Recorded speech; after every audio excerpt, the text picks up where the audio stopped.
to Monday Night Rants on the Better Sports Network. What is going on, everybody? Somebody has a case of the Mondays. Well, that's the way the cookie crumbles. And, well, Bob's your uncle. Rants on the Street with Thomas Stevens. Shout out to my producer, Tyler Heavy T. Soto. Boom.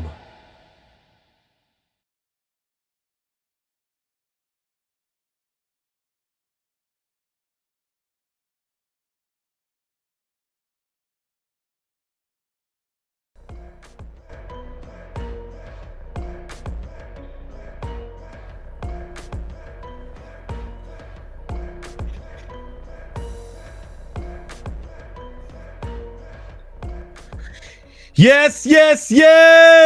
What is going on, everybody? Welcome to Monday Night Rants on the Better Sports Network at our new time. No, just kidding. Our normal time. Monday night, 6 p.m. Pacific Standard Time, 9 p.m. Eastern. We are back. I am healthy. I had a sickness that got me in every part of my body. I powered through last week when we did our MLB special. But now I am healthy. We are back on a Monday where we should be. Normal time here on Monday Night Rants. Follow me along. Right now, it is the fourth quarter. We are following along with the women's NCAA tournament. Caitlin Clark is going off right now. Yes, in the chat, I see that. 75-67 over LSU. Iowa change that. 77-67, a 10-point lead with 6:46 to go. Looks like the revenge game narrative after last year's loss to LSU in the championship is here on the way to the Final Four for Caitlin Clark. But can anyone beat South Carolina? I don't know. It's going to be a tough cookie. So the tournament's been good. The NCAA tournament men's has been good. The women's has been good. Overall, I think a good year for the NCAA March Madness. I, myself, if you haven't been following along on MondayNightRants.com, MondayNightRants.com, I've been betting against the spread on every single game. I bet on the spread on every single game of the men's tournament. How am I faring? Well, how about this? I am 39-21. What? 39-21 with 3 games to go. More on this a little later because I will give you my picks for this upcoming weekend. High spreads for a Final Four. High spreads. But more on that a little later. So I've been crushing it, even though I've been sick. Kind of got ruined. I didn't have my normal watch party to watch all the games. Had a fever for 3 days, and I had a sinus infection for 4 days. I had a headache behind my eye. My eyeballs were hurting for like 4 days after that, too. It was a 7-8 day affair here. Wasn't COVID. Tested twice. Just whatever my daughter gave me from daycare. She had it, too. But in 3 days, she's fine. And she had to stay out of school all week, too. So I'm sitting there with a fever, hurting, and having to watch her. It was fun. Being a dad is great. It is great. I'm not going to lie. It is a lot of fun. So what a show we have for you tonight. We're going to be obviously following along the Caitlin Clark watch here. 5 minutes left. I'll let you know how that pans out. She's going on. We will have Matt Selz, who wasn't on our show last week when we did the MLB preview. So I'm going to ask him about some of his bold predictions and kind of some of the things we've seen so far. We have 3 undefeated teams left in MLB, and 2 of them are surprising. Very. One of them is really surprising. So talk to him about that. We'll check in on his new love of soccer, see how he's doing there. And a couple of NASCAR notes and news we're going to talk about with him as well. Some exciting stuff this week coming from Fantasy Alarm in that aspect. And then at the end of the night, from FanDuel Studios in Hollywood, Tyler Heavy T. Soto will be joining. He hasn't written a blog in a couple weeks. He does have a new one in his Inept franchise series that will be coming out tonight. And we'll be talking about that. It is the Seattle Mariners. and how inept they are. And I kind of agree. They've had superstars on their team throughout the years. I mean, absolute superstars, and never, ever once was able to put down a World Series. And at one time, they had the best record in all of baseball ever, and they were unable to put down a World Series as well. So we'll talk to him about that live from FanDuel. Coming up here in about half an hour with him. Matt Selz will be on in about 14 minutes. So a quickie tonight, a quickie but goodie. We're going to have some fun. It is April Fool's. I don't believe in all that stuff. Like, I wanted to stay off Twitter today. I wanted to stay off Twitter. I wanted to stay off every social media platform because I didn't believe a single word I was given. Because it's all, everyone trying to do their cute April Fool's jokes. It's kind of overplayed. Let's be real.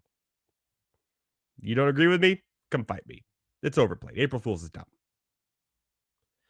But I hope everybody had a really good Easter yesterday with your families. I smoked a lamb leg and had my family over, and I went, and my daughter had like 8 Easter egg hunts between everywhere. So she had a ball. I mean, she didn't care what was in the eggs. She just wanted as many as she could possibly put in her basket. And believe me, she got a lot. Now I have to realize what I'm going to do with all these plastic eggs. Can you donate them? I don't even know. But I had a ton of eggs here. a ton. Maybe save them for next year. But they're not going to be in next year. Whatever. With that being said, let's move into tonight's rant lines. We got some good ones today. We do. We talked about the Final Four. The Final Four is set in the NCAA men's tournament. The women's tournament will know who's all in at the end of tonight. An interesting development here in the men's Final Four is that these 4 teams, 2 of them were Chalk City. Although a lot of people were off on Purdue because last year they obviously were a number 1 seed. They lost to 16th Fairleigh Dickinson, and they're like, oh. Remember, Virginia lost to a number 1 seed in the next year. They won the whole damn thing. So Purdue's kind of looks like they're on that same pathways of Virginia a few years ago. Then you got UConn, which nobody's surprised they've been dominating this NCAA tournament. And then you got Alabama, who we talked about on the show. They could play some offense, man. They're the highest scoring offensive team per game average in the NCAA this year, all season. However, their defense is terrible. But they've done just enough defensively to make their offense prosper, including a big game against North Carolina, which I didn't see coming. Clemson makes a little sense because Clemson was kind of a surprise team for me too, because they're a very up and down team.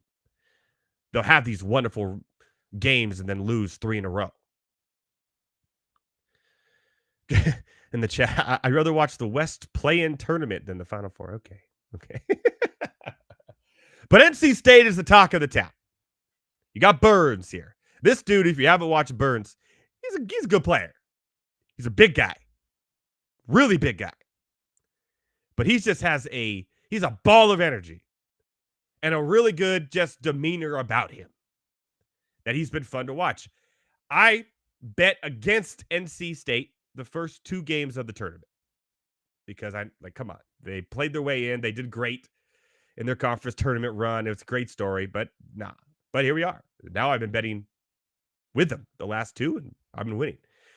I don't know how I'm going to bet on this weekend. I'll let you know in a little bit here on this game, because the one thing I wanted to bring out here, though, is that these big men for these teams are literally been the stars, been the defining moments of everything. Obviously, Edie is having a tournament of a lifetime, one of the best tournaments from a player we've ever seen, if not the best. He is dominating. Offensively, defensively, blocks, everything. Edie is on a mission, and his mission is to win the NCAA tournament. He's averaging 30 points a game, including the 40-pointer against Tennessee yesterday. He's averaging 1.8 blocks per game and 16.3 rebounds a game. Edie is on fire. On fire. And the rest of the team has been playing great against, or not with him. Painter has done a wonderful job of knowing when they double team down low, we're going out to our guards, and the guards have been making shots. Gillis is a great 6-man. Purdue is still my favorite to win this tournament. I think they have the best team. But you can't deny against UConn. Now, they have a big man in UConn who's been playing out of his mind. And that is Donovan Clingan. And Clingan's been playing unbelievable too. He's averaging 15.8. He's averaging 10 rebounds a game.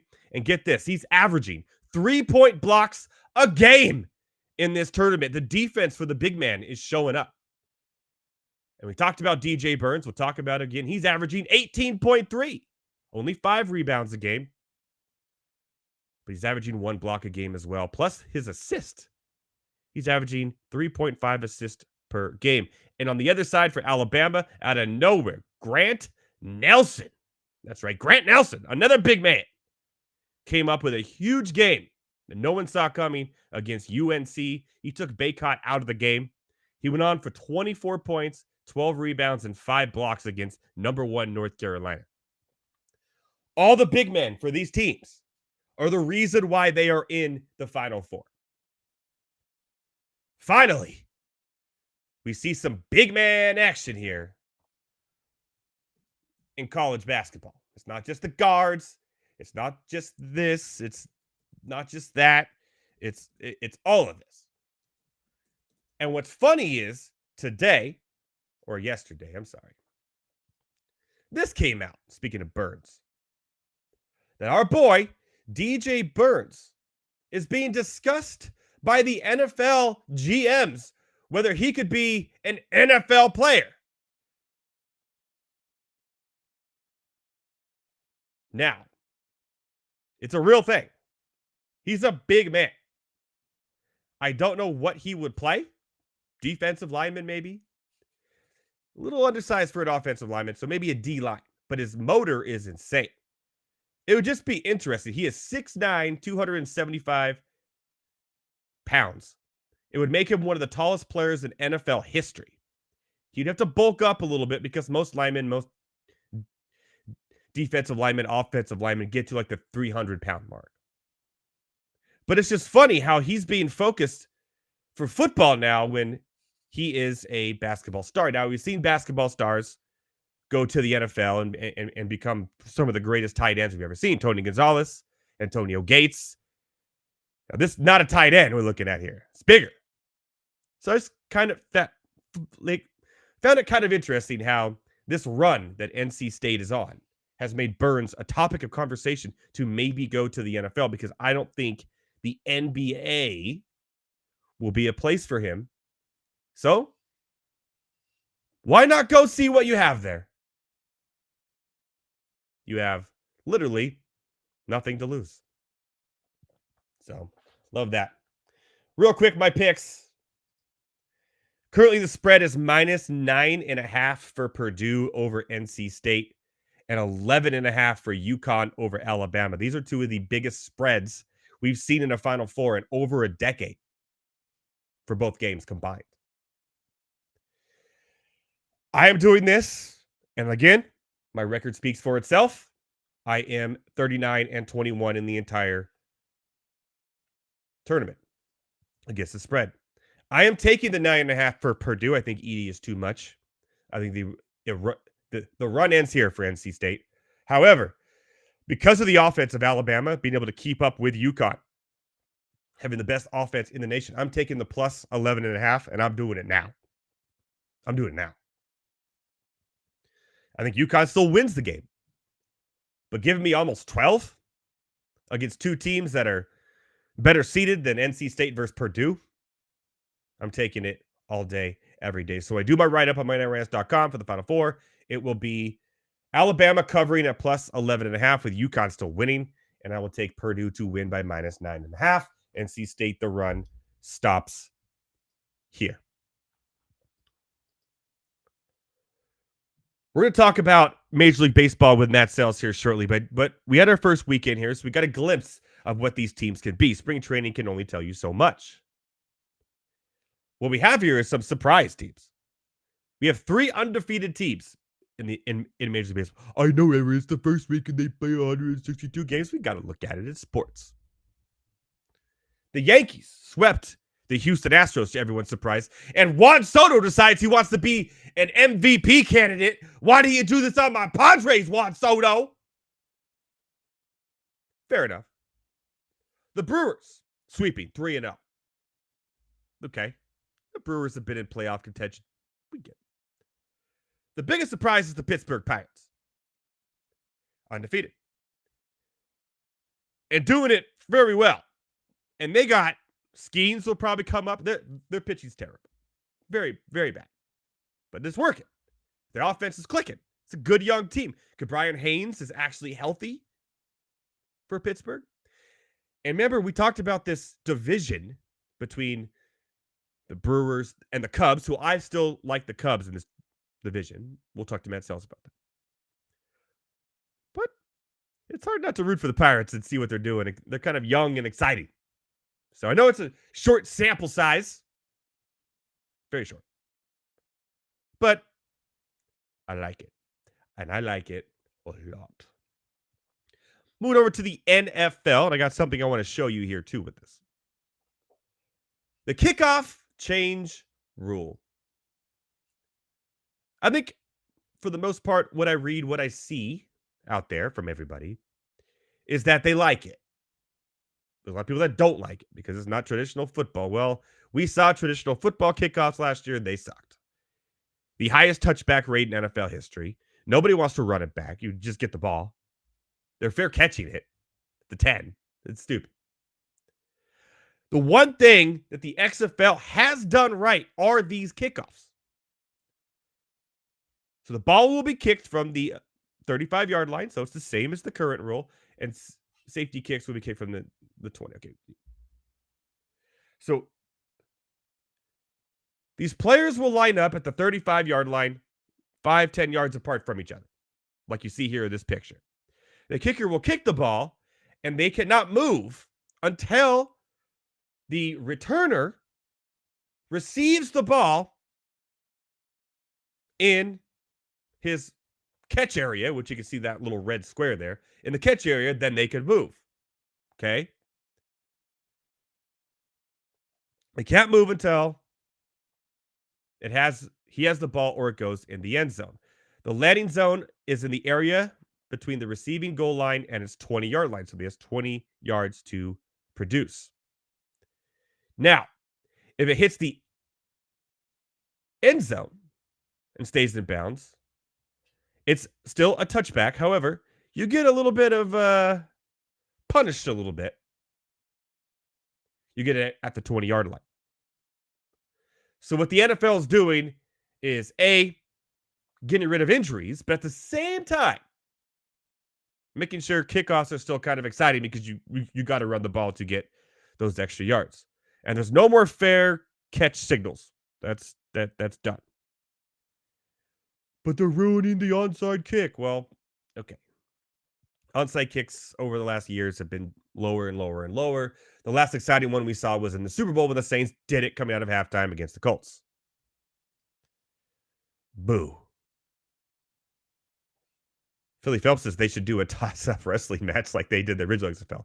They did a wrestling match in the first NFL, but that was to see who got the ball first. That was the coin toss. And that was absolutely insane. We're going to see here is teams get creative. I'm going to show you this. This is what the Battlehawks did. So this is the same kickoff rule here. Let me get rid of my thing here. This is the Battlehawks. Can I make this full screen? And here's what they did.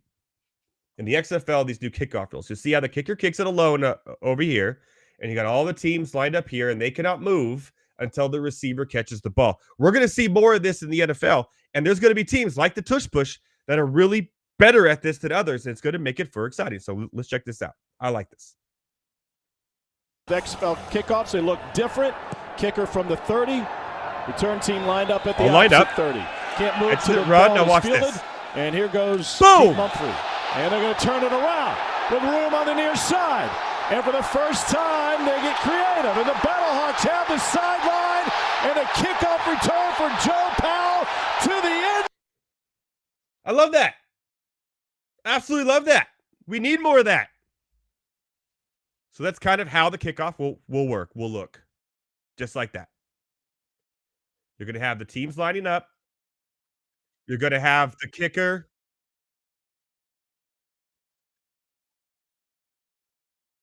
Keith Mumphrey. And they're going to turn it around. XFL kickoffs, they look different. Line up like this. Kicker from the 30.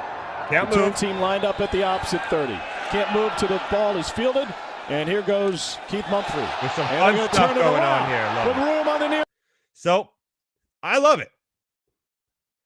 The NFL has done a lot of things to change over the years. They've done a lot of things to go down on injuries. Obviously, this is one of them. But it's just a new strategy that teams have to adjust to. A better strategy. Kickoffs won't be so boring. I don't even watch kickoffs. I don't care. Punting's even worse. No one returns punts anymore. They just all fair catch too. It's crazy. I don't say the same. But I like it. I like the new kickoff rule. I like it. It's going to make it for more fun. More interesting plays, gadget plays, reverses, like we just saw that the Battlehawks did when the rule was first implemented in the XFL.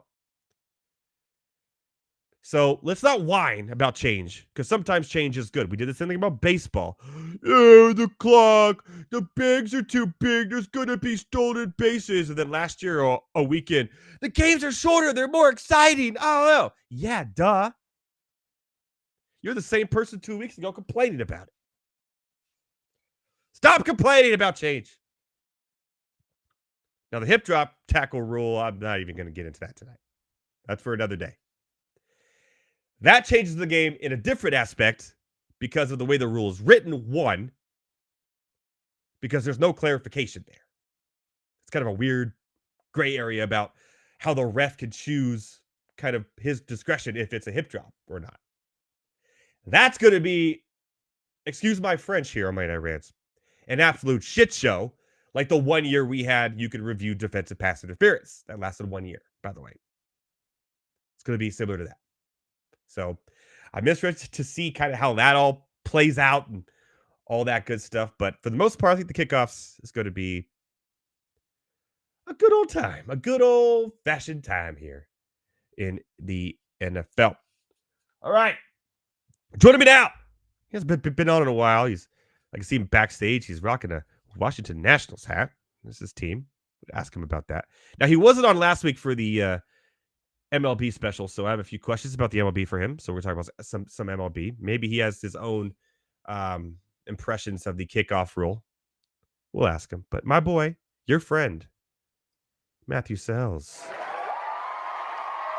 What's up, folks? What is going on, Mr. Selz? How was your Easter? It was good. It was good. I actually, we had friends over to watch the Man City Arsenal game, which turned out to be a dud. But it was a great game for me, my friend. Great game for me. Well, yeah, because you all got the result earlier in the day. And then one of our friends, their kid had never done an Easter egg hunt. So during what? Halftime, hold on. They do Easter differently. How old is this kid? Like 7. Holy shit. They do it differently. They give him clues to find his gift. So like he wakes up and he gets a clue. And then he's got to go to where that clue says there's another clue. So that's kind of a cool thing, right? But they apparently don't do Easter egg hunts. So this was, unbeknownst to me, his first. So you're waking up this kid who's been in full slumber and you asked him to do a trivia contest? Well, no, it's like a riddle. It's like a solve a mystery to get your prize. I mean, he seems to enjoy it. It seems like a cool idea.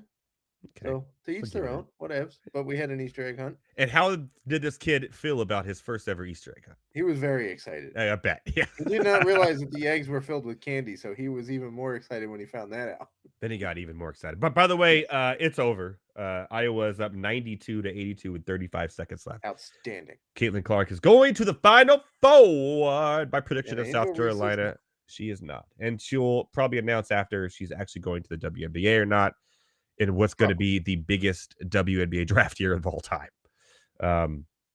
She should probably go. But yeah, counter to probably the worst NBA draft class in a very long time. Last year's was terrible. I'm hearing rumors that this year's take Wemby out of it last year. The rest after Wemby. Well, you get a one-legged Filipowski who just got like destroyed by DJ Burns, so you know. Yeah, that's true. He's literally an amputee, right? That's what happened. They stormed the court. The guy lost a leg. He played 2 days later. Yeah, he's fine. Yeah, he's great. No, I think this year will be a little bit better. Last year was really bad. Like me and Thomas had to cover it for work, and we're the whole time we're talking to each other like this draft sucks. Like Scoot Henderson is like one of the worst number 2 picks of all time already. Like it's terrible. Anyways, enough about the NBA. We're gonna do NBA next week because we're gonna talk about the playoffs and all that good stuff. We did our MLB show last week. Obviously, you do a MLB show on Fantasy Alarm every week, along with NASCAR, and you're the prospect man, the man of prospects, who helped me dominate my dynasty leagues, and hopefully you out there watching too. Some news broke today. I kind of want to ask you about before we get into some of your bold predictions and whatnot. Can we talk about what the hell the A's are doing and why they can deserve to not play Esteuris Ruiz when they're literally a AAA team already? He's making the rest of the team look bad. What is happening? Can you explain to me this situation? He's literally their best player. I don't. The David Forst, who I guess is the GM. I know so little about the A's. I'm not even sure I know the GM, but I'm pretty sure he's the GM. They just brought him down to he played 2 games. He actually did pretty well in those 2 games. Yeah, he's hitting 429. And they said, "Oh no, okay, we've seen enough. You're going to AAA. Your best player, people." You know what? He's testing the waters because their AAA team is in Vegas. So he's testing the waters. He's finding a building site for the stadium. That's what he's doing. Okay. He's undercover. Speedily find a building site and then rush back to Oakland. So what is everybody who drafted Esteuris Ruiz obviously for a stolen basis? What do you do already? What do you do? Like I have him I have him in the Great Fantasy Baseball Invitational. I'm not gonna lie, he was my stolen base guy. And obviously I can't make a move till next Sunday now. So what the hell do I do? Like it's insane what the A's are doing. Like they have to be the worst run baseball franchise in baseball. It's not even close. It's there's like a 3 like I'm gonna say 4 teams that are probably in this group. Okay, name them. Cleveland. Okay, for the shocker, because when we go through the guys they've traded away and then didn't add to their roster, like they traded Junior Caminero to the Rays, didn't add anything to their more roster. On him later this season, but yeah, they traded Nolan Jones to the Rockies. Another worst run organization who basically gave away Nolan Arenado for peanuts. And then instead of paying Nolan Arenado, gave that money to an off-injured, never playing, terrible Chris Bryant. Right? Yeah. I totally forgot about it. I forgot he exists. Yeah. You got the A's. So the A's, the Rockies, the Angels in there. Oh, Angels are bad right now. Like really bad. Like poor Heavy T, who will be on it in a little bit. Live from the FanDuel studios. He was all excited. He was tweeting. He was like, it's opening day. I got my hot dog. I'm ready to go. And they got the Orioles just shit on him, man. Like Trout hit a baseball tonight, the farthest I've ever seen a baseball hit. Nice. Well, yeah, but he was also the only one who had a hit opening day. It literally went out of like over everything in center field in Miami. In Miami. It went to the old Marlin statue which, by the way, they should have never got rid of that thing. That thing was so incredibly cheesily awesome. It went over that. It went 473 feet to dead center in Miami with, I'm pretty sure, the roof closed. That's hard to do. Yeah. But what did the rest of the team do, Matt Selz? Nothing. They tied it. They put up 4 runs. It was tied when he hit that. So, So you have Anthony Rendon batting leadoff, which is just that guy is terrible. At least you might as well just throw Zach Nato at leadoff to see what he can do. Not bat him 8th or 9th like to do it now. Like it's very pathetic. But I don't know.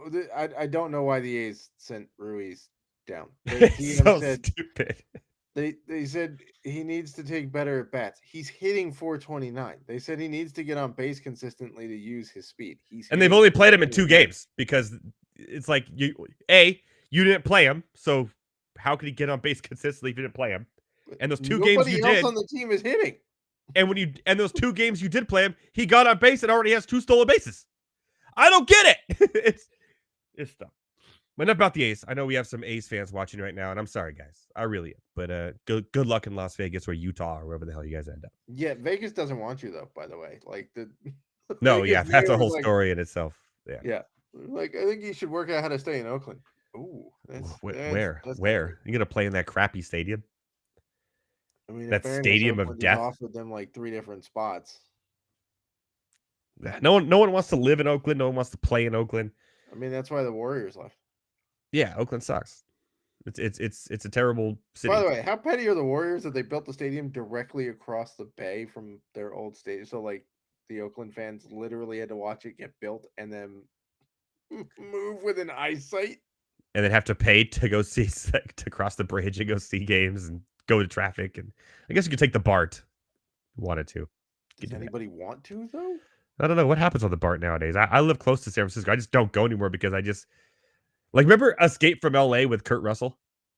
Or Escape from I kind of pictured San Francisco as that is my head now in Oakland, where it's just all fenced off and that's where all the criminals are. So I don't even go in there. Yeah, the Bay Area rapid transit is not worth your time. Everybody, so many of my fans are Bay Area fans. They hate me for that, but I don't care because it's true. It's true, and you live in Fresno. So enjoy your one day every couple months you go see a Giants game. All right. 3 teams are undefeated in Major League Baseball. Matt Selz. Yes. I want you to give me your obviously short sample size here. I want you to give me your excitement level for each one. I'm going to start with the obvious, the Yankees. Yep. They did sweep the Houston Astros. That was pretty nice. And Juan Soto is doing what he didn't do with the Padres, acting like an MVP candidate. Just pause for a second that like Yankees fans are just now finding out how good Juan Soto is. Yeah, because Yankees fans live in a bubble, Matt Selz. Like if they're not if he's not in their orbit or in their league, they had no idea how this is this generation's Ted Williams. Yeah, no, he's great, but with the Padres, he kind of He did. That was. I feel sorry for you because I got the good part of Juan Soto and you didn't. We got the bridge, yeah. But now he's played out of his mind. I like the Verdugo signing. I thought that was a good signing. Yes. No Garrett Cole. I like Clark Schmidt. I think he's going to have a really good year, kind of as a low key pitcher for the Yankees. But I don't think it lasts. I think the pitching is going to get in trouble. They need more bats in that lineup. Luis Gil cannot be your number 3 starter. No. Not gonna work. Going to work. So I think they can still make the playoffs, but I don't see them winning. Obviously, I think the Orioles are the best team in the AL, period. Let alone the AL East. It's going to be a tough division. And the Red Sox look like they're going to be a better team this year. They're competent, that's for sure. The Orioles are just so damn good. And you can never count out the Rays because they just somehow have these guys that you've never heard of that come up and just produce. It is crazy. And Lowe. They have don't count out Lowe. IL rotation in baseball. They do have the best IL rotation. And Lowe this year, I think, is a bounce back candidate to have a really good year. He's already proven it already in the first weekend. Okay, Milwaukee Brewers, undefeated. I like the Cubs. I really like the Cubs this year to be a bounce back team. I think the Cubs win the division. I know there's a bunch of Brewers fans that are going, oh, look at Greg Counsell sucking up. They played the world champs. The Brewers, congratulations, but you got in a bar fight with Rhys Hoskins and the Mets. Yeah, the Mets look bad. The Mets look bad, and I'm sorry, the Mets are going to have a rough year. The Mets are going to have a really rough year. And their dancers are obnoxious. Why? Why are their dancers obnoxious?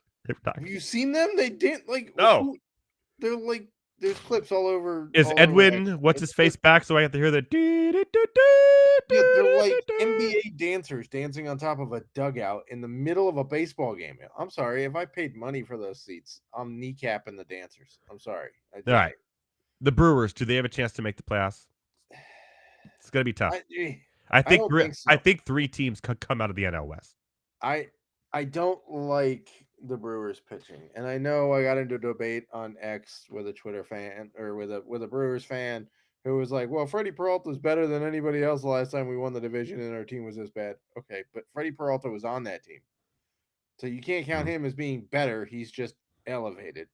Mm-hmm. And the rest of your pitching is not. And also, by the way, you don't have Craig Counsell to manage that. Fair. That was Craig Counsell's skill set, was you could put anybody on a roster and he would figure out how to make it work, like Joe Madden, right? Now he's 45 minutes out with the Cubs, and he'll figure that out. I really like the Cubs this year. I think they made great offseason moves. I really like that team. The NL West is flat out loaded. Except for Colorado. Take Colorado out of it. Colorado is, I don't think the Dodgers win the division. Really? Which one of the three? I think the Diamondbacks win the division. I think four. I could see 4 teams making the playoffs out of the NL West this year. 4. I mean, I don't think Padres, it's mathematically possible, but it is, right? Because there's 3 wild cards. That's true. Like somebody between the Diamondbacks, the Dodgers, the Padres, and the Giants, and all those teams are better this year, except for the Padres. Okay. But there's, So I think the Diamondbacks win the division. Okay. Here's why.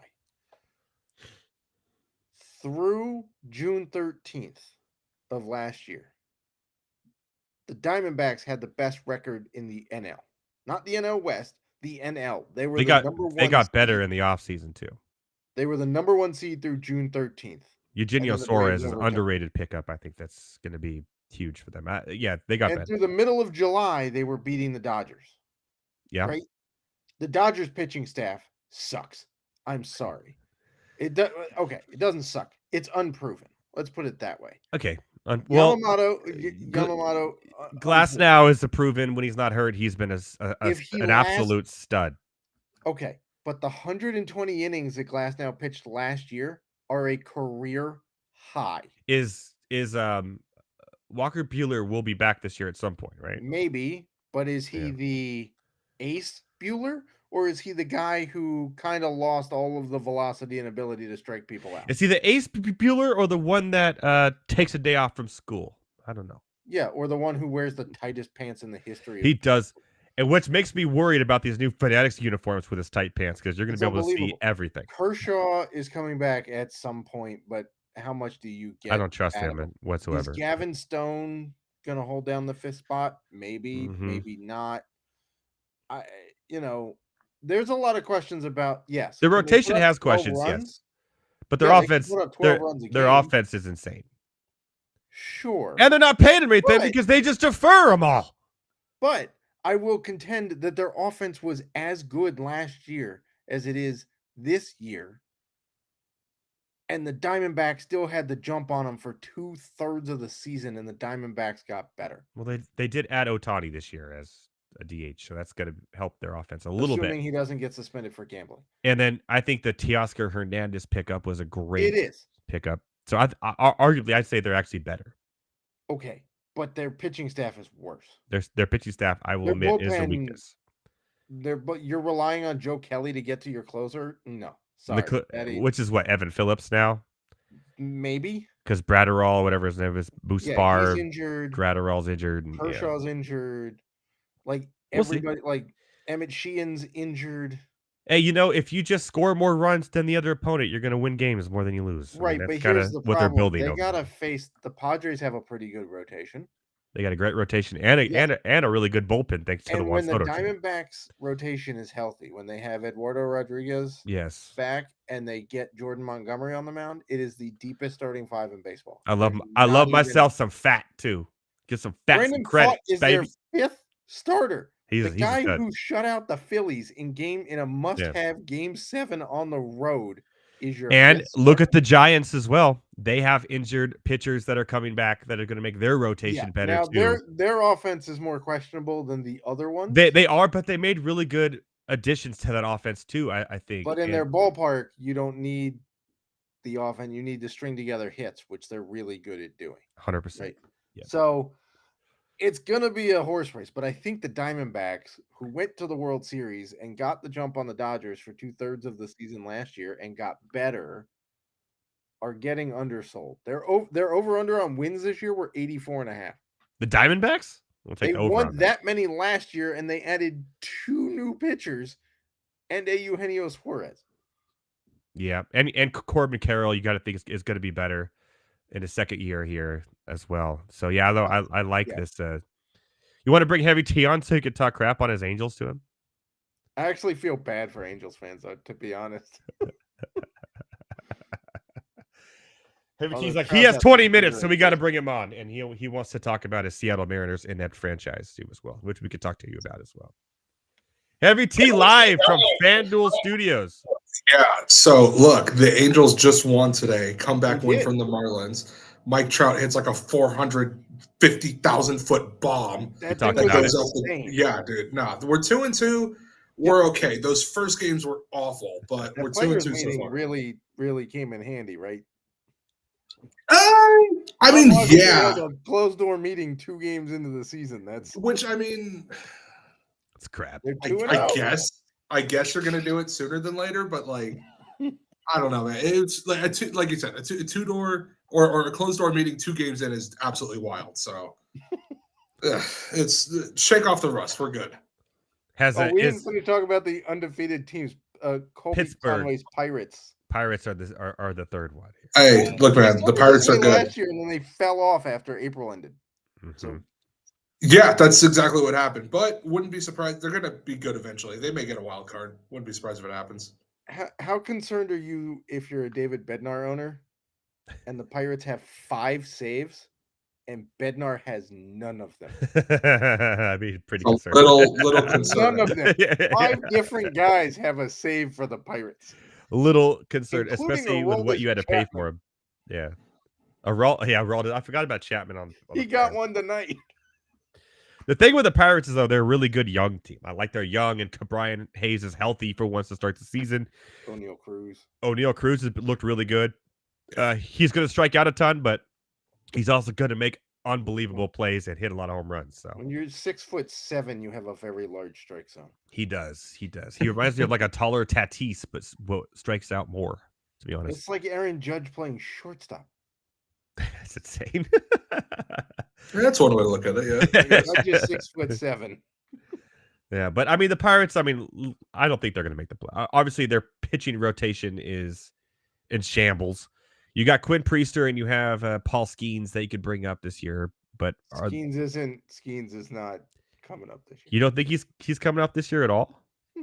He pitched 6 2/3 innings after getting drafted last year. Everybody's like, he made it to AA in 4 outs. Like, cool it. There's literally 0 reason for the Pirates to bring Paul Skeens up this year. None. Okay, Quinn Priester though, does he come up? Yeah, he was up last year. Yeah, he sucked though. He's on my dynasty team. Okay, so I'm Mitch just Keller has sucked, and he got a 5-year contract extension. So. He did. What the Pirates doing, man? They gave Brian Hayes a contract extension too, and he did nothing. I mean, he's good when he's healthy. He just can't stay healthy. Yeah, but it's insane. I highly doubt Paul Skeens is coming up anytime before September, if at all. Okay. Before we talk about the Seattle Mariners with Heavy T here, Matt Selz, give everybody real quick, just a quick little lay down, some of your bold predictions for this MLB season. Well, I just laid one down that the Diamondbacks win the NL West. Okay. Yep. We heard that one. Bold prediction. I don't think anybody tops 95 wins in the entire league. No 100 win teams this year. Not even okay. I think the very good teams are going to beat each other up enough that you get not like the AL East last year. Yes, they had a 100-win team, right? Every team was over 500, and the Red Sox were bad. The Red Sox are better this year. They are better, and they look better too, by the way. Which means if you take and the Yankees are arguably better than they were last year. If you have a Ted Williams on your team, you're going to be good. Yeah, I mean, if you take another, I would say 7 wins combined between the Yankees and Red Sox against the Orioles could still win and only get to 94 wins. That's true. And the Rays are going to be good too. The Rays are going to be a good team this year. Right? I mean, maybe Atlanta gets there because the rest of the NL East, aside from Philly, is terrible. They are pretty bad. But there's injury concerns with their starting rotation. So, I don't know. Another bold take. Who's your real quick? Who wins Cy Young? think- Who wins Cy Youngs? Who wins Cy Young? I had Justin Steele, and then he decided he wanted to lay Yeah, out but for a he's ground pitching. ball. He's throwing already. Is he? Ah, heavy T. I saw a video today that he was throwing like in the outfield. The NL Cy Young race. It isn't. There's not a lot, so I just No, I thought think he it's could be probably Strider's. If Strider stays healthy, it's him. But then right? still, I thought. Hold on. Let me mention who I brought up last week. Am I crazy for saying Dylan Cease is winning Cy Young?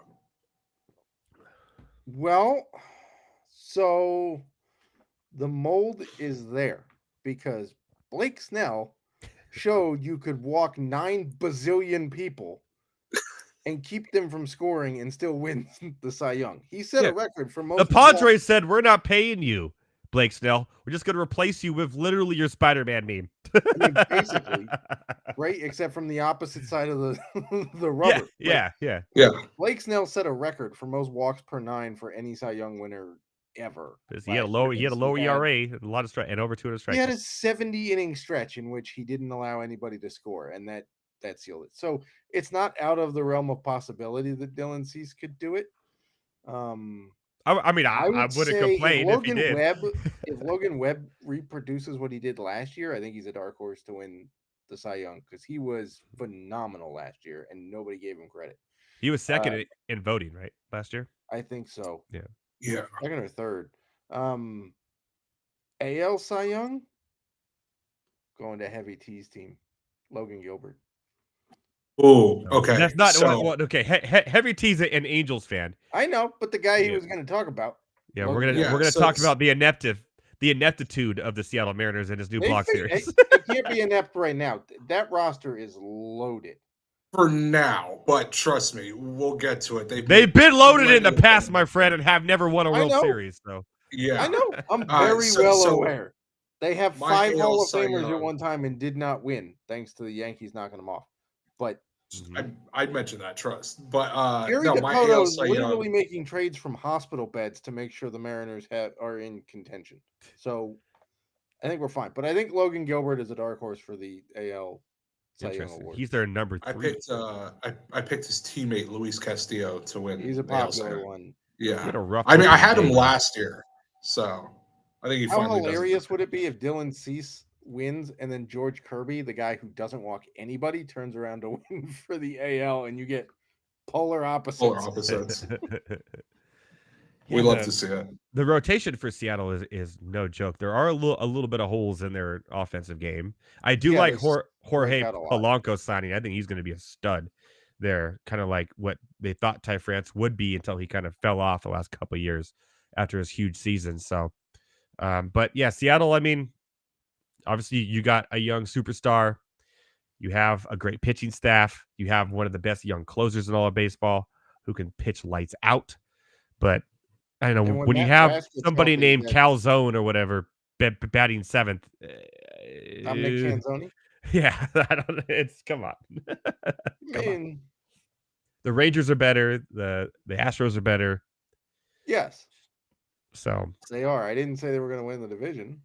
All right. Rangers are winning the division because when the Rangers get healthy in the second half with their pitching staff, they have the best pitching staff in baseball.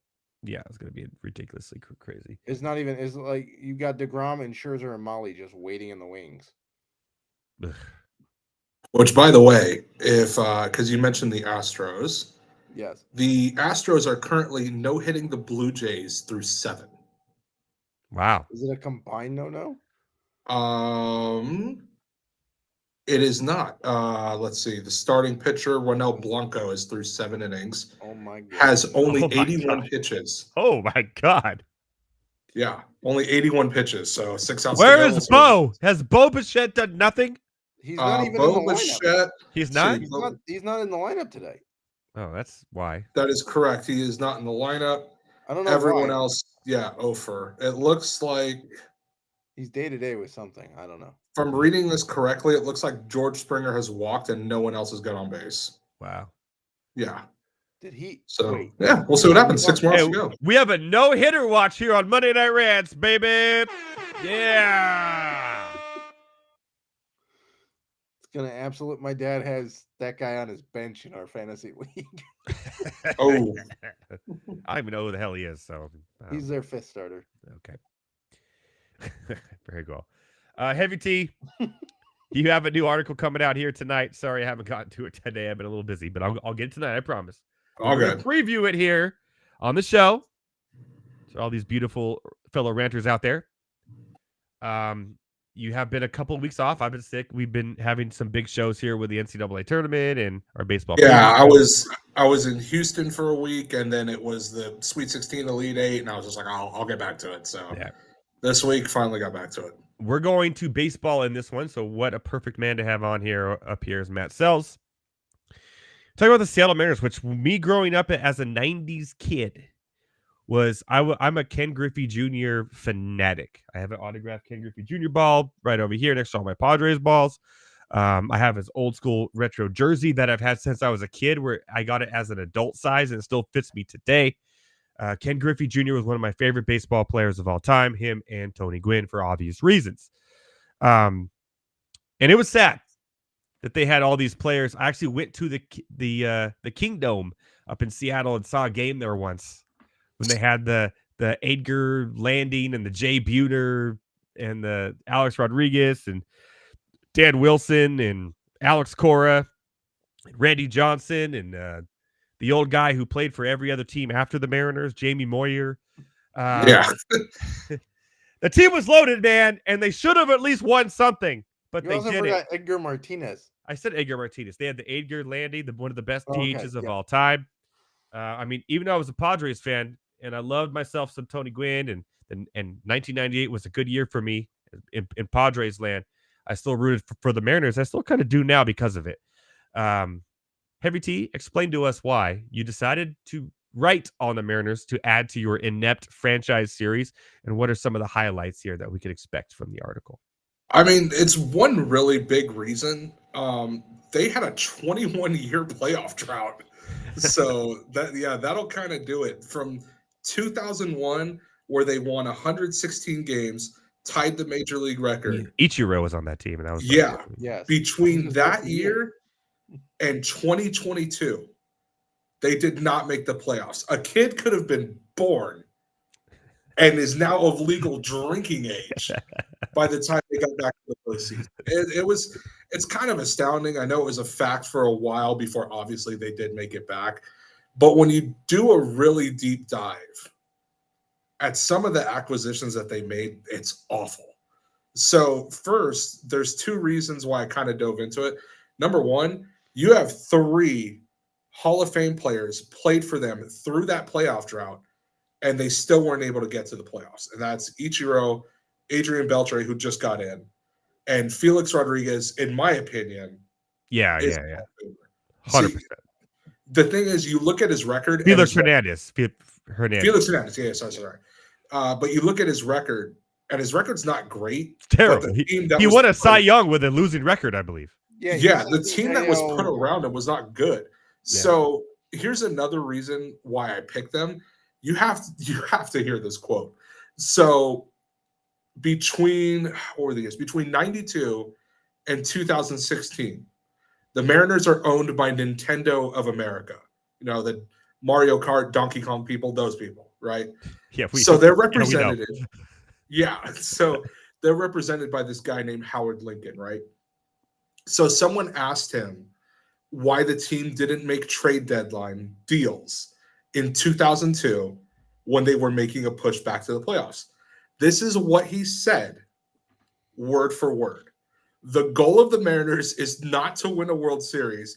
It is to field a competitive team year after year to put itself in a position to win a World Series and hope at some point that happens. That is an all-time word salad. That is, yeah, like crazy. Honestly, and I make a joke in here that if I'm a stadium or if I'm a fan and my owner outright said that, I would burn the stadium to the ground. Like, I would be livid. And only because we don't have social media back in 2002 is why this quote kind of we had MySpace. We had MySpace. I had my top 5, and I had all the gifts, everything going down my thing that made it slowly run. What I was had your it all. soundtrack? Oh, I had some metal. I was all some Godsmack. I don't know, some Metallica. Oh man! But like, I'll give you 2 acquisitions that they made because I have a bunch of examples in here. Yeah. But I will give you 2 acquisitions that they made that were just downright awful. Number 1, the Cano contract. The Cano contract was bad. Which one? The Cano contract was bad. So, okay, you know what? We'll go with one of them, and it's kind of Cano. So the Cano contract wasn't great, but it wasn't as bad. Yeah, it wasn't as bad as it seems. Yeah. Okay. Yeah, but he is mentioned in this because he was involved in the trade for Jared Kalenic. Kalenic was supposed to be the new face of baseball. He was the number 1 prospect in 2020. So they trade Cano to the Mets for Kalenic and a couple other players. And on top of that, they send a bunch of money with Cano. Yep. Well, and there was a bunch to send. And they sent one other player to the Mets along with Cano. It was Edwin Diaz? And that player was Edwin Diaz. Edwin Diaz. Who, by the way, this literally tells you how bad of a trade this was because it didn't make sense to trade Diaz away. Diaz with the Mariners had already had over 100 saves, was already an all-star, and had already received Cy Young votes while he was in Seattle. Yeah, he was a beast. Yeah, and they decided to just get rid of him. And Kalenic, by the way, was a disaster, is no longer in Seattle, and has since been traded to Atlanta to try and revive his career. Terrible last year. Kalenic wasn't terrible last year. He wasn't great. He wasn't the number 1 prospect. He hit 11 homers, stole 13 bags, hit 260.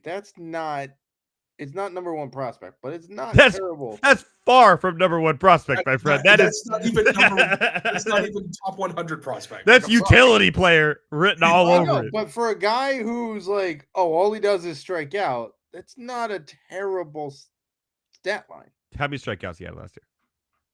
I mean, the entire Seattle team had a lot of strikeouts. Yeah, they always do. That is true. Yeah. Julio Rodriguez struck out more than Kalenic. Well, yeah, but he's also played every day and in the lineup. Although he was hurt. Nobody notices is because he almost went 30-30. Yeah. So I'll bring up another example. Okay. This one, we're going to turn back the clock almost 20 years. 2005 season. They sign who was a very decent player, Richie Sexton. I don't know if you guys remember him. Yep. But he was pretty solid. How could I forget Richie Sexton? Power hitter. Yeah. Yeah, like he was actually pretty solid, right? So they bring him in 2005. He signs a 4-year deal. No hitter watch still on, by the way. 5 outs to go. Yeah. So Richie Sexton comes in, signs a 4-year deal, $50 million. He's a power hitter. Okay. Yeah. So the first 2 seasons, it actually kind of works out. 73 home runs, 228 RBIs, 303 hits. Okay, that's fairly decent. The next season, 2007, falls off a cliff. 89 hits, 63 RBIs, 21 home runs. On top of that, during his entire Mariners tenure, this dude struck out 23% of the time. Oh. It's awful. So basically, they got the first half right, didn't make the playoffs, and then he sucked the second half. He got let go in the middle of the last year of the contract. And what is he doing now? Nothing. That's a good question. I do not know. He's working at Chase with our boy Taj McGowan. Probably.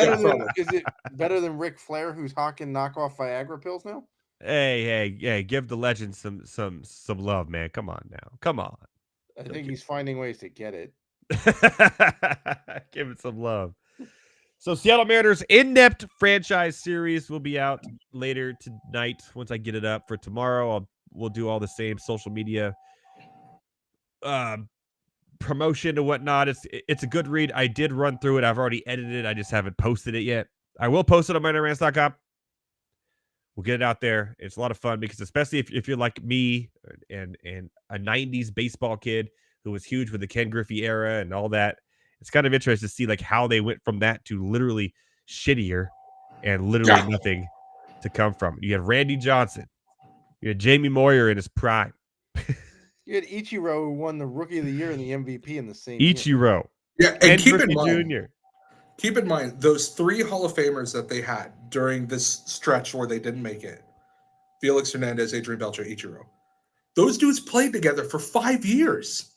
Yeah, they did. And they didn't make the playoffs. I think I put it in here. The highest amount of wins they got, give me 1 second.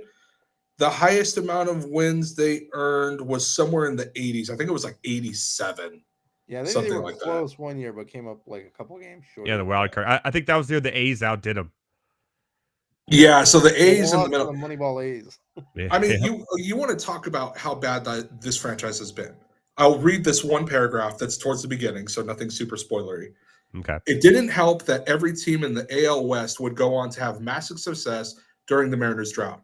In 2002, the Angels would steal the wild card spot away from Seattle, go on to win the World Series. The Astros would leave the National League, join the American League West Division, and have a massively successful run of 7 straight ALCS appearances, 4 World Series appearances, and 2 World Series victories in 17 and 22. The Rangers went on a few runs to the World Series in 10 and 11 and won it all in 24. Hell, even the Oakland A's would gain fame due to their Moneyball ways by having a book written about it and a movie as well. And by the way, they made a run to the ALCS in 2006, proving that Moneyball wasn't a joke. Meanwhile, Seattle is doing nothing of relevance. Absolutely nothing. Yeah, that's so true.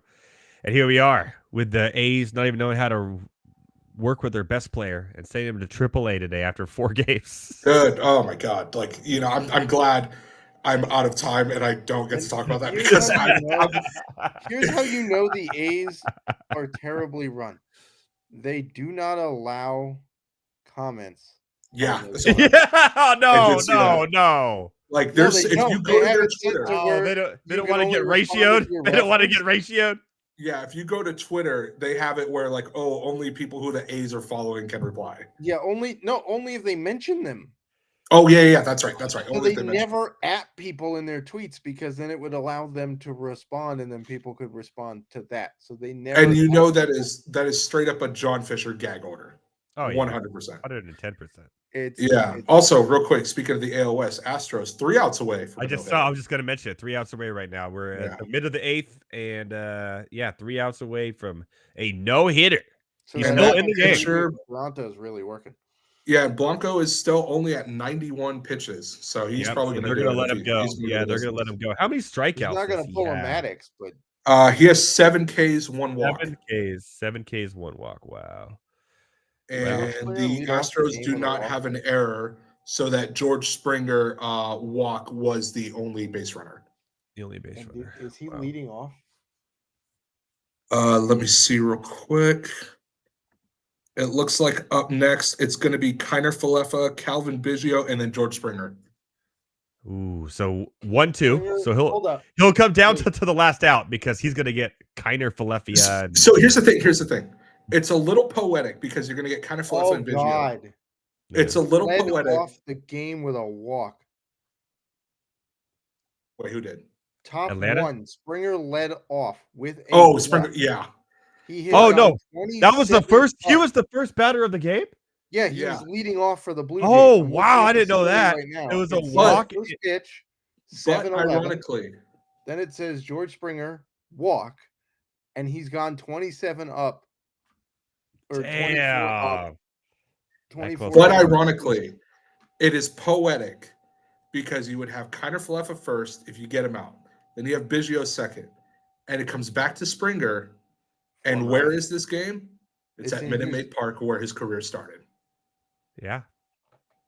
All right. Well, I'm going to turn this on right now because the UConn USC game. I don't know. After the Caden Clark thing, I don't really. This game doesn't. Which real quick before I go, I will say real quick. Shout out to Iowa. That game was phenomenal. Yeah, she went off in the second half. That's for sure. Yeah, and I'd like to point out, I know people saw that Angel Reese had put a crown on the LSU bench before the game. I'm personally fine with that. I wouldn't have done it because I don't do bulletin board material stuff. I don't have a problem with anything that Angel Reese really does. It's No. anything that Kim Mulkey does that I have a problem with. I hate They that left LSU was not on the court for the national anthem. That's probably a Mulkey thing. I'll be honest. Angel Reese went 20 and 17. Caitlin Clark went 41 with 12 assists. So that whole LSU team is on. You cannot root for that LSU team. Well, we don't have to anymore. You know why? Because they gone. I know. But they got into that brawl a couple of weeks ago, and everybody's like, "Look at Angel Reese avoiding the melee because she's smarter." I'm like, "No, she's the one that." We don't call them brawls here on Monday Rants. We call them cat fights, Matthew Selz. I mean, there were full on swings, so I'm calling it a brawl because somebody got swung on. They got nails. It's still a cat fight. Well, real quick, started it by pulling the hair and then walking away like. Just lost a viewer after I said that. I don't care. Like Rashi Rice in an incident. Real quick, just as LSU is gone, I am also gone, boys. All right, Heavy T. We'll see you next week. Yeah, next week it'll be here. More. Will you be live from the FanDuel studios next week again? I will be. Yes. Okay. We got to make the cut, but we'll worry about that later. Heavy T, everybody, at Heavy T on air. Our boy of the inept franchise series, Seattle Mariners. I'll have that up as soon as we end this show in a couple minutes here. So. All right, we love you, brother. We'll see you next week. Peace out. Enjoy your night. Dude, that sucks. He walked him the first. That's crazy. Yeah, well, see, Heavy T works at FanDuel now, so he works on Mondays. So we have to bring him in from like some random break room. Well, that works. It works. But man, he walked him the first freaking ball. Hey, a no-hitter still a no-hitter, whichever way you... I want to know if he got hosed on that call, though. We'll have to go back and watch it. Actually, you can go back on the... they're decidedly... It was a 5-pitch walk, and 4 of them were clearly out of the zone. Yeah, I'm on the game day right now. I can see it. Yeah, it was a walk. He was getting his nerves out of the way before he threw a no-hitter. Well, it's not over yet, but... By the way, what a way for the Astros to get their first win of the year. And they're 0-4. Yeah. A no-hitter. Yeah. Well, if they do, we got 3 outs. They're in last place in the AL West. Okay, still young season, but yes. They are in last place in the AL West. They are behind the Angels. They are behind the A's. Oh, wow. It's even worse. The AL West is not as good as it used to be, is it? Well, there's 3 good teams in there. We have some... Well, it's not as bad as the AL Central. I think a home run just happened too. Oh no, out. Never mind. Some good news here. This week on the NASCAR podcast for Fantasy Alarm, I will be filling in for our boy Dan Malin. So people can get more of me this week on Fantasy Alarm on the YouTube discussing the NASCAR race.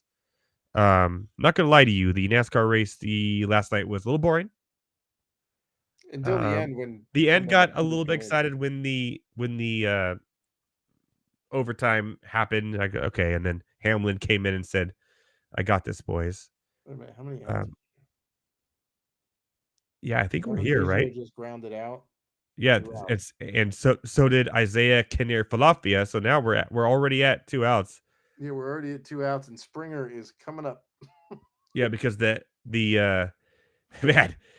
How many pitches did the Houston Astros get out of that 8th? Holy crap. That was quick. Not a lot. Yeah. Not a lot. So now we have so now here we are. We have 2 outs away. The 1 out away. It's a 2-0 count to Springer. It's a 2-0 count to Springer. He's gonna walk Springer again to build up the suspense. Nope.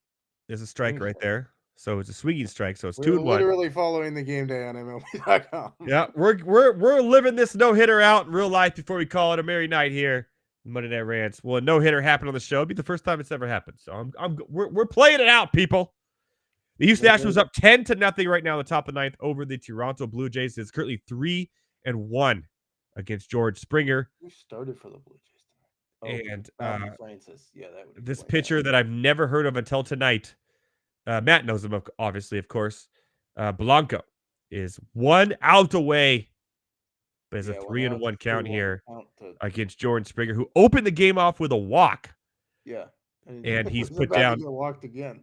And yeah, about to get one. Oh, no. Full count. Full count, baby. Full count here on Monday Night Rants. Will there be a no-hitter? The first ever no-hitter on Monday Night Rants. We're going to find out right now before we call it a merry evening and let you go on your merry way this Monday. Oh, Walked you him. walked him. You walked him. 2 walks for George Springer. Matt, Final Four. Who do you have winning the national championship? I have UConn. Okay. I think they just look spectacular. Yep. I have Purdue, and I picked them from day one, from the beginning of the tournament. They remind me a lot. Is a problem. But they remind me a lot of what Virginia did when they lost to a 16 seed and came back the next year and won the whole damn thing.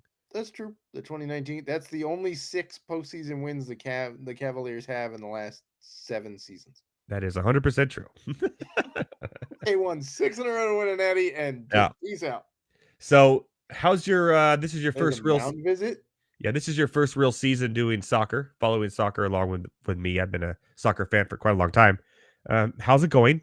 And why do you choose crappy teams? Well, Tottenham is Spursy, but they're not crappy. Oh yeah, but not in Forest. Their they bad look like mojo though spreads to other countries though apparently because Harry Kane went to Bayern Munich and now they didn't win the title for the first time in 11 years. Yeah, well, that's because the German league's unwatchable, but that's a whole other story. Well, okay.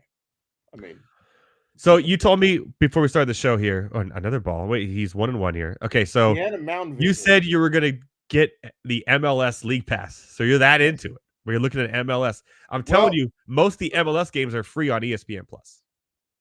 Yes. Well, so some of them. So what's your Major League Soccer team, Matt Selz? So my kids, they're the ones who really kind of want to go into MLS because they want to follow teams that are closer. Like they watch Tottenham with me. They watch my other teams, Nottingham Forest. They were rooting for Liverpool Sunday morning.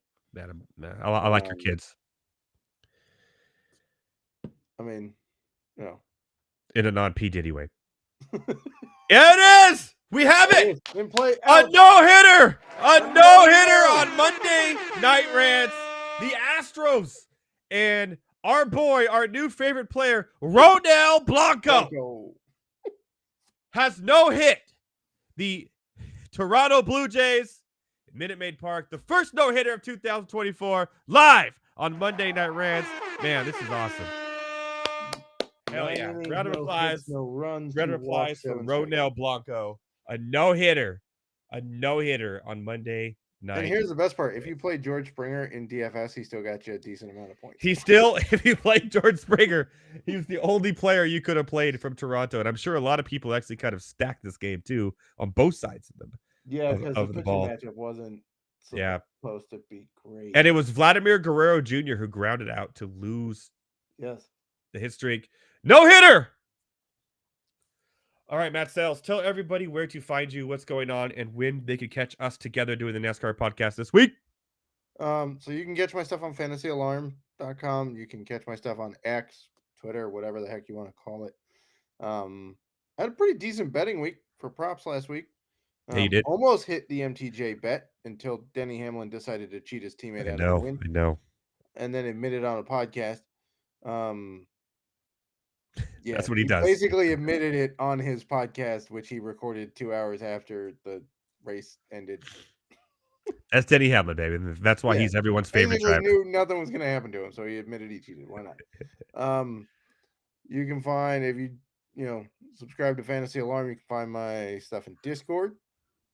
Answer questions for you, help you set up lineups. We had a pretty good week at Richmond. Won a couple. You did. Folks. I thought Bowman with top 10 was no brainer, but he had some engine troubles and that kind of cost him in the end. But yeah, it's okay. Truex almost fell out of the top 5, but yeah, we got Martinsville this week. We do. It's named after him. You know who the last driver was to win at Martinsville? The last driver, Christopher Bell. Nope, his name is Ryan Blaney, baby. Playoffs. Oh, nicely done. So let's go. Let's go. The perfect week for me to be on the podcast. That podcast will be out. That's all he's going to play. He's going to play 6 Ryan Blaney's, and he doesn't care about anything. When are we recording this, and when will it come out? We'll probably record Thursday night. Perfect. That works. Thursday evening. It'll be out Friday morning. Sweet. I'm also covering the Xfinity Playbook for our boy Dan Malin. Fun. So I'm going to have that right up. That race is Saturday night at Martinsville, and then the Cup race is Sunday afternoon. So there's that. Getting back to the soccer, look, to make some more friends and whatnot, I decided to get into some soccer. To make some more friends, you got to do Well, soccer. like you like soccer. A bunch of my colleagues You're are already my red. friend, buddy. You don't need to. I know, but like I got you into NASCAR, so I figure I return the favor. I'm getting you into soccer. I love it. Watch some soccer. One of my kids' best friends, their dad is big into soccer. His dad was a Norwich season ticket holder for a while. Wow. Okay. Yeah, back when they were like really yo-yoing Yeah. between Championship and Premier League. Love He's that. still a Norwich fan, but his allegiance is to Chelsea at this point. Boo. Is what it is. So I started watching it and then picked Tottenham because I like the style of play.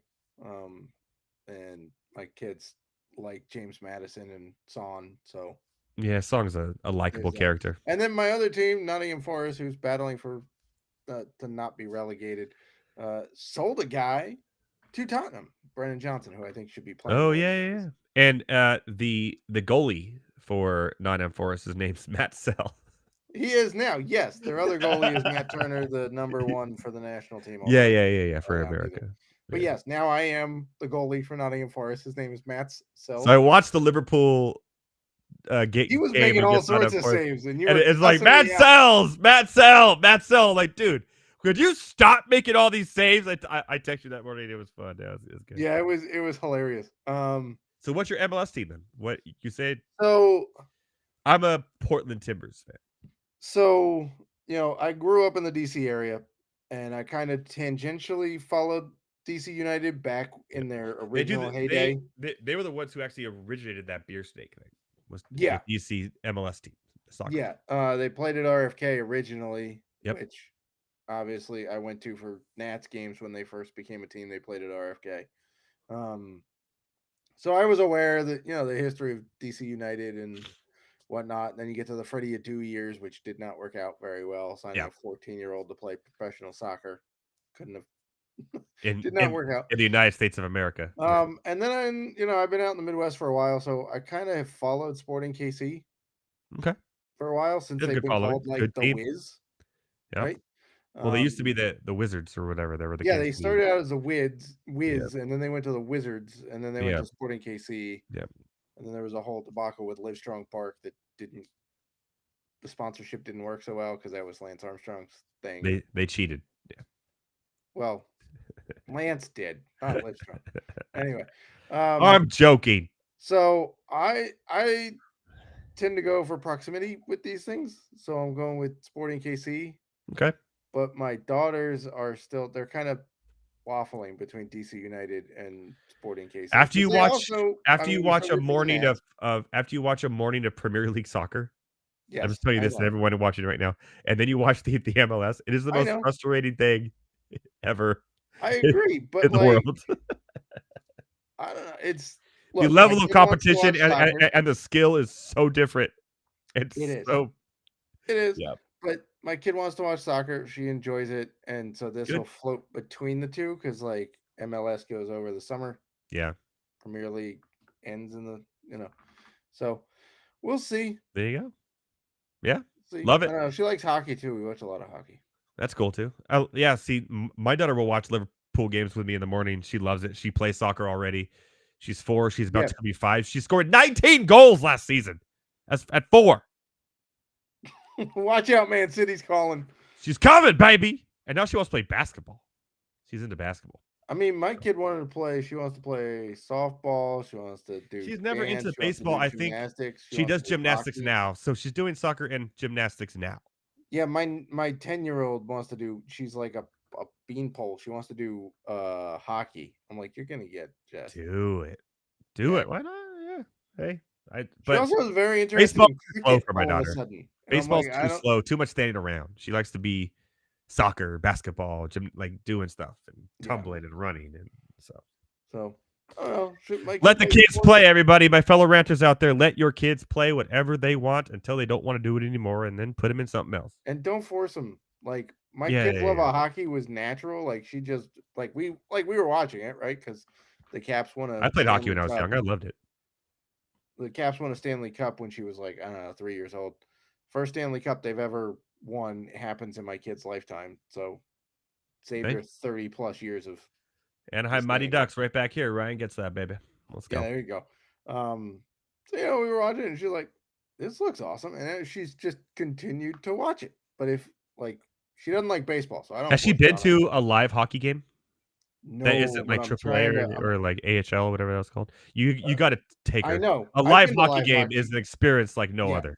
I've been to live hockey games. The speed of that game is insane. It's the energy, like everything about it is just so much fun, and I do recommend.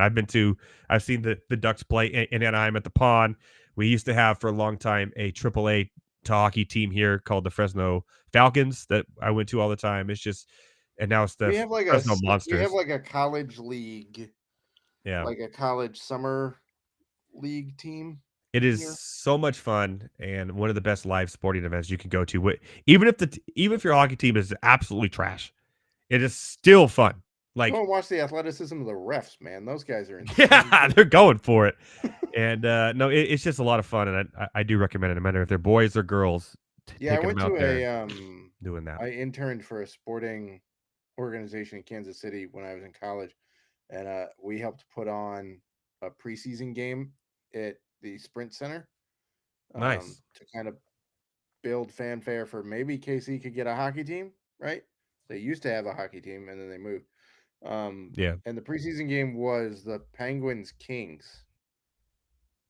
Right between that transition where it went from like Penguins winning everything to like the Kings winning stuff. It was right in that transition. Unfortunately, didn't get to see Sidney Crosby because he was still out with a concussion. But, seeing a lot of talent. And, man, I was like 7 rows from the ice. Man, are those guys flying. They fly. It's fun. And they're huge. The game is, they're huge. Yeah, they're huge. Corn-fed Canadians is what that's what they are. Russians. Or Swedish or whatever. But no, it's a lot of fun.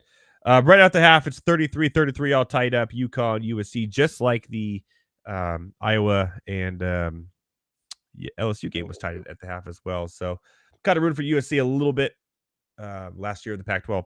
We'll see what happens with that. But Iowa's in.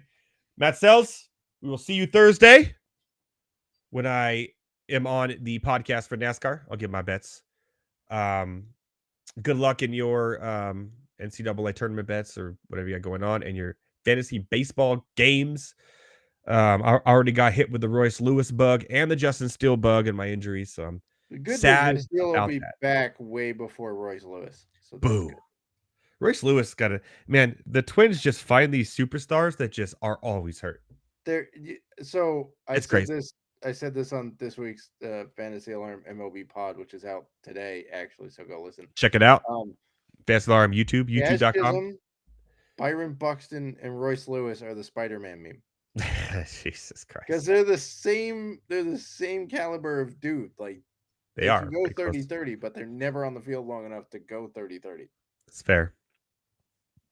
I fell into it and I drafted him. It's okay though. I got good backups. I also have Estherese Ruiz in that league. Okay. So all right, man. Well, we'll see you Thursday, everyone. NASCAR podcast with me and Matt will be up on Friday on fantasyalarm.com. And then we do the video.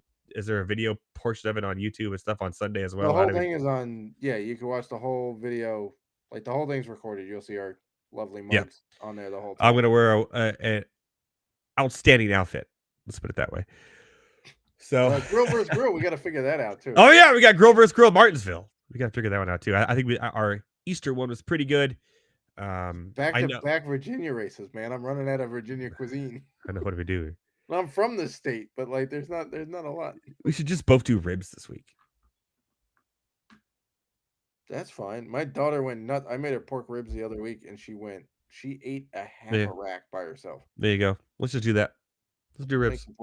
I just went to Costco, bought a whole bunch of them anyway, so I already have them. So, by the way, beef ribs are delicious, but I ain't paying that price. Hell no, dude. Right now, chicken and pork is where the money is at when it comes to meat. Chicken's hella cheap and pork is hella cheap right now. Beef is ridiculous. A tri-tip is stupid. But stupid. The price of a tri-tip. Though. You feel like an actual caveman eating a beef rib. No, nothing feels more like a caveman than a tomahawk steak. That is You can't pick up a tomahawk steak and eat it like a gigantic meat lollipop. You have never met me, my friend, because I have. And I will again when the prices could go down and beef is cheap and chicken is expensive as hell. You live near the farming communities. Just go shoot a cow. I don't live near the farming community. I live in the farming community. Yeah, go shoot a cow, man. I'm in Lincoln, Nebraska. It ain't that far. I got fields. However, literally in all that the cows here are owned by somebody. They've already been claimed. You can't just go shoot cows here. They all have tags on their ears. I disagree. I bet I could find one. Somebody's not going to notice they're missing. Yeah, right. Reminded me like when K-State played KU, we would spray paint live chickens because we would spray paint them red and blue because they look like a Jayhawk, right? And so when KU played at K-State student section would unleash live chickens during KU's introductions because it's a tradition as a college thing, right? Makes the front page of USA Today one year because PETA happened to be watching and they sent a very nasty letter to K-State. And my mom's first question was, where'd you get the chickens? Like, you've been to Manhattan, Kansas. The whole thing is a freaking farm. Like, it's not hard to find live chickens at an ag school. The only place it's easier to find live chickens is just walking around Hawaii. That's for sure. Yeah. where they're roadkill. Wild chickens. It's insane. All right, my friend. I love you, brother. Thanks for joining us tonight. Filling the void. You did great. We heard your baseball bowl predictions. We talked about baseball. We talked about soccer. We talked about NASCAR. We talked about chickens. I think we got to call it tonight. What do you say? Works for me. I got more, according to you, terrible soccer teams to go follow. So that's right. That's right. From myself, from Heavy T on air, from my boy over here, Matt Selz. We'll have him on again soon. Trust me, we always will. From everyone at Fantasy Alarm and the NASCAR and baseball and everyone over there at Better Sports Network, we say have a merry night. Enjoy the rest of the USC UConn game. Enjoy the rest of baseball. Enjoy the baseball season. Enjoy the summer. For myself, Matt Selz, Heavy T, everyone here at the Better Sports Network. Until next time, a big shout out, and I mean a huge shout out to my boy, Taj McGowan. We'll see you next week, my fellow ranters.